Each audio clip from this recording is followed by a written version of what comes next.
21 তারিখ থেকে বন্যা তো পানি নেছে, ঘর ঘর যা বাড়ি ঘর যা আছে সব পানি নেয়। আপনারা নিজেরাই চোখে দেখতেছেন, এখন আসছেন আপনারা, এখন পানি কম, এখন পানি নামতেছে আর ধীরে ধীরে নামতেছে। উঠার সময় তো একদম হট করে উঠে গেছে পানিগুলা, এখন পানি একদম আস্তে আস্তে নামতেছে, যা স্বাভাবিক হচ্ছে আস্তে আস্তে।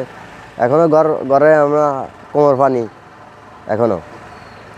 তো এই ধরুন না, খাদ্য এই আশি কিছু কিছু দিয়ে যাচ্ছে, কিছু কিছু কেউ পাচ্ছে কেউ পাচ্ছে না, এরকম আর সব তো আপনার ওইদিকে যাচ্ছে, ওইদিকের মানুষ আরও কষ্ট বেশি করতেছে। পরশুরাম, ফুলগাজী, ওইদিকের মানুষ আরও আমরা থেকে বেশি কষ্ট করতেছে।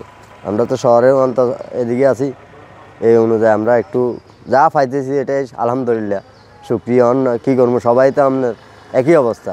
পানি আইসা আমাদের গদ্দুয়ার বাসায় লেগেছে এবং ভাঙি ফেলাইছে। আমরা একটা হাঁড়ি ভাতিলেও কোনো মুহূর্ত থেকে নিতে পারি নাই, এমন কষ্টে আছি যে আমাদের থাকার পর্যন্ত নিরুপায় হয়ে গেছে। আমরা এক বিল্ডিংয়ে ঢুকছি, ওইখান থেকে পর্যন্ত আমাদেরকে বার করে দেওয়া হচ্ছে। এখন আমরা কি করব, কই যাব, কার কাছে যাবো, এমন কোনো শক্তি নেই যে আমার 10 টাকা আমার কাছে আছে।